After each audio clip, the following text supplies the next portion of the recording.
বৃত্ত সম্পর্কিত উপপাদ্যের ফার্স্ট উপপাদ্যে চলে এসেছি। কি বলেছে অঙ্কটা?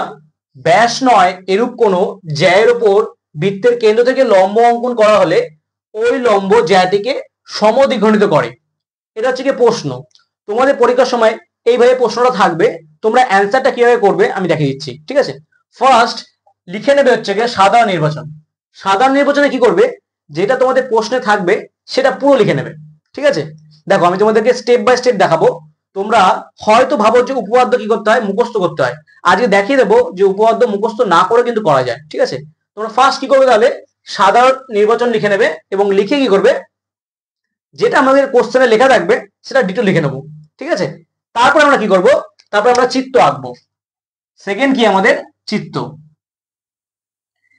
এবার চিত্র কি করে আঁকবো, আমাদের যেটা কোশ্চেনে বলে দিচ্ছে সেটাই আঁকবো। দেখো কি বলেছে, ফার্স্ট ব্যাস নয় এরূপ কোন জ্যায়ের উপর বৃত্তের কেন্দ্র থেকে লম্ব অঙ্কন করা হলো। তাহলে আমি কি বুঝতে পারছি যে এখানে একটা আমার বৃত্ত থাকবে।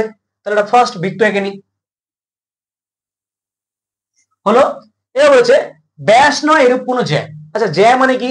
জ্যা মানে হচ্ছে কোনো বৃত্তের যখন দুটো অংশ যোগ করা হয় তখন সেটাকে কি বলা হয়, জ্যা বলা হয়। ঠিক আছে, তো এবার বৃত্তের কেন্দ্র দিয়ে যেটা অঙ্কন করা হয় সেটাকে কি বলা হয়, সেটাকে বলা হয় ব্যাস, তাই তো।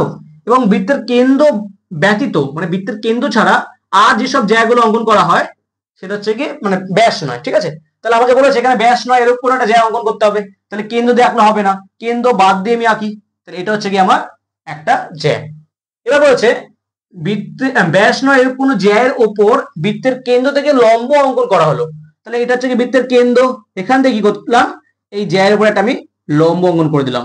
ঠিক আছে, তাহলে এই লম্ব জ্যাটিকে সমদ্বিখণ্ডিত করবে কিনা আমাকে প্রমাণ করতে বলেছে। আচ্ছা এটা হচ্ছে কি আমার জ্যাটা, যদি কোনো লম্ব যদি কোনো জ্যাকে সমদ্বিখণ্ডিত করে তার মানে কি হবে, এটা যদি তোমার পুরোটা যদি 10 হয়, এখান থেকে এই পর্যন্ত তোমার যদি পুরোটা 10 সেন্টিমিটার হয়, তাহলে এখান থেকে এই পর্যন্ত কত হয়ে যাবে 5, এখান থেকে এই পর্যন্ত কত হয়ে যাবে 5। সমদ্বিখণ্ডিত মানে হচ্ছে গিয়ে সমান ভাগে ভাগ করে দেওয়া। ঠিক আছে, তাহলে এটা নাম দিয়ে দিই, এটা নাম দিই ও, এটার নাম দিয়ে হচ্ছে কি এ, এটার নাম দিয়ে হচ্ছে কি বি। ঠিক আছে, তাহলে আমি প্রশ্নটা দেখে যা বুঝলাম আমি সেটা অঙ্কন করে নিলাম। কি বুঝলাম, যে ফার্স্ট আমার একটা বৃত্ত অঙ্কন করতে হবে, আর একটা জ্যা অঙ্কন করতে হবে, আর কেন্দ্র থেকে একটা লম্ব অঙ্কন করতে হবে। তো যেটুকুনি বোঝা গেল সেইটুকুনি আমি আগে এঁকে নিলাম। এবার চিত্রের পর আমাদের লিখতে হয় হচ্ছে গিয়ে বিশেষ নির্বাচন।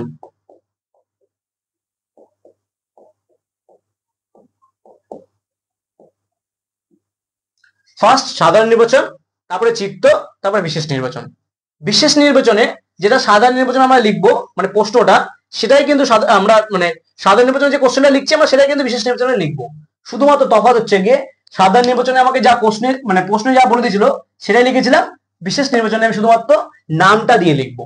দেখো আমি কি বলেছে, ব্যাস নয় এরূপ কোনো জ্যায়ের ওপর বৃত্তের কেন্দ্র থেকে লম্ব অঙ্কন করা হলো। তাহলে এইটা হচ্ছে আমাকে লিখতে হবে।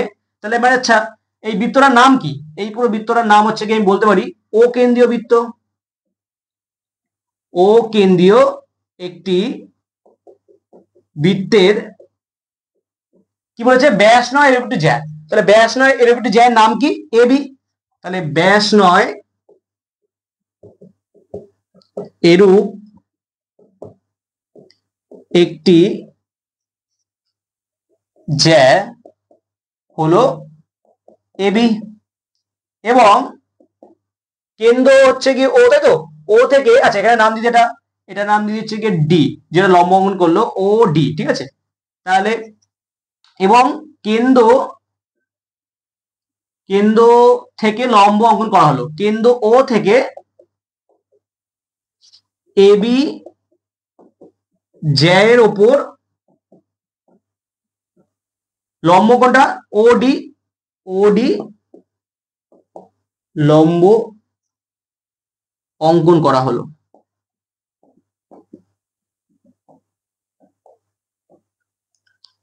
বোঝা গেল?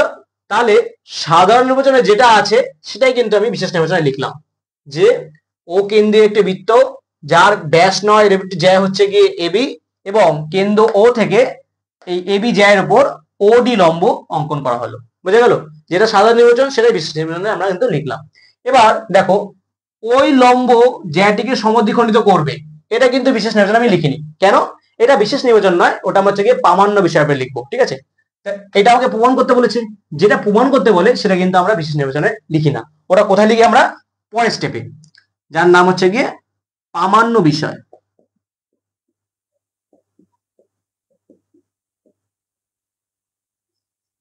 ঠিক আছে?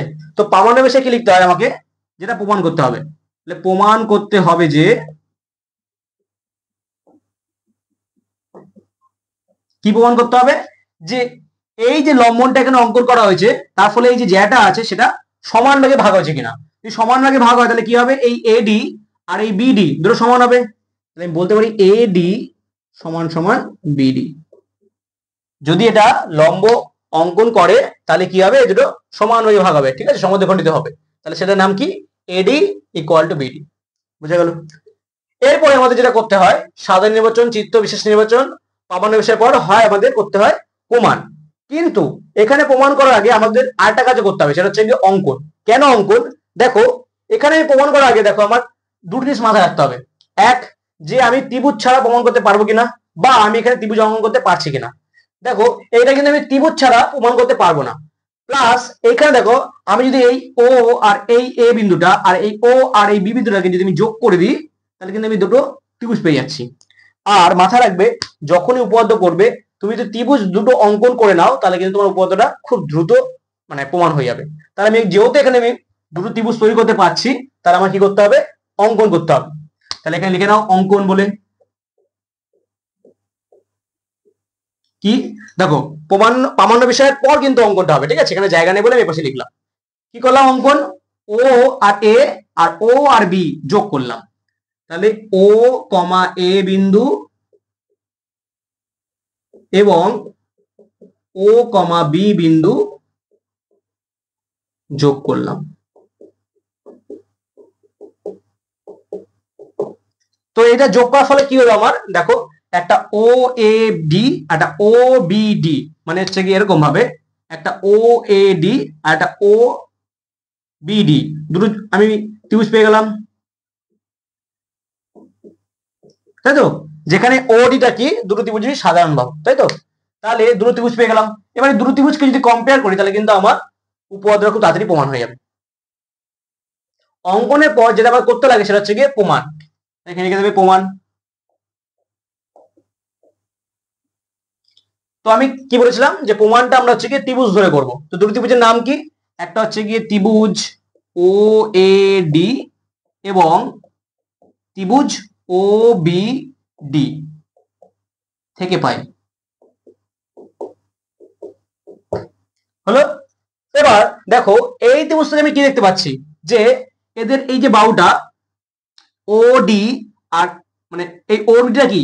দুটো ত্রিভুজের সাধারণ বাহু, যেটা কি হচ্ছে, এটাকে লম্ব করেছে। তো মানে বলে দিচ্ছে আমাকে যে উপপাদ্যে, যে ওডিটা কিন্তু এই এ বি জে এর উপরে কি করছে? লম্ব করেছে। লম্ব মানে কি?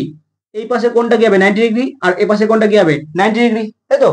তো কোনো বাহুর উপরে যদি লম্ব অঙ্কন করা হয়, তাহলে কি হয়? কোণটা কি তৈরি হয়? 90 ডিগ্রি অঙ্কন করা হয়, তাই তো? তাহলে আমি বলতে পারি এই দুটো ত্রিভুজের ও ডি এ কোণটা আর এই ত্রিভুজের ও ডি বি কোণটা কি হবে? সমকোণী হবে, তাই তো? তাই বলতে পারি কোণ ও এ ডি ইকুয়াল টু কোণ ও ডি বি। কি কোণ এটা? সমকোণী কোণ, সমকোণ। বুঝা গেল? তো এই কোণটা 90 ডিগ্রি, এটা 90 ডিগ্রি, তাই জন্য দুটো কি বলতে পারি? আমি সমান বলতে পারি। প্লাস দেখো, এই ও এ আর এই ও বি, এই দুটো বাহু কিন্তু সমান। কেন সমান? কেন? এই ও এটা কি? এই ও এটা হচ্ছে গিয়ে এই বৃত্তের ব্যাসার্ধ, আর ও বিটা কি? এটাও একটা বৃত্তের ব্যাসার্ধ। তাহলে বলতে পারি ও এ ইকুয়াল টু ও বি। ব্র্যাকেটে লিখে দেবে একই বৃত্তের ব্যাসার্ধ। লাস্ট হচ্ছে দেখো ওডি। এই ওডিটা কি? এই ত্রিভুজের প্লাস ওই ত্রিভুজের, দুটো ত্রিভুজের সাধারণ বাহু বলে দিয়েছিলাম ফার্স্টে। তাহলে আমি বলতে পারি ওডি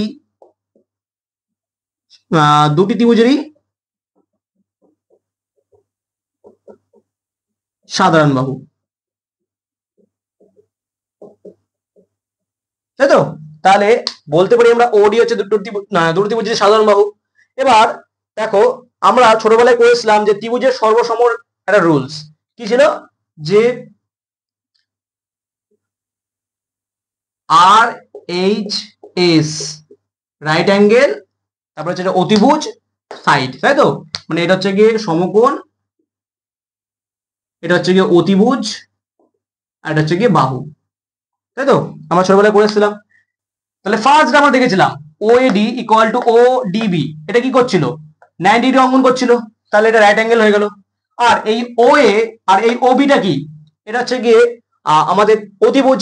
আচ্ছা কি করে বুঝলাম অতিভুজ, যেহেতু এটা 90 ডিগ্রি, 90 ডিগ্রি উল্টো দিকে পাওয়াটা কি হয়, অতিভুজ। যেহেতু এটা 90 ডিগ্রি, তাহলে উল্টো দিকে পাওয়াটা কি হবে, অতিভুজ। আচ্ছা তোমরা একটা কাজ ছোট করে এখানে লিখে ফেলো, অতিভুজ ওএ, আর এখানে লিখে দাও অতিভুজ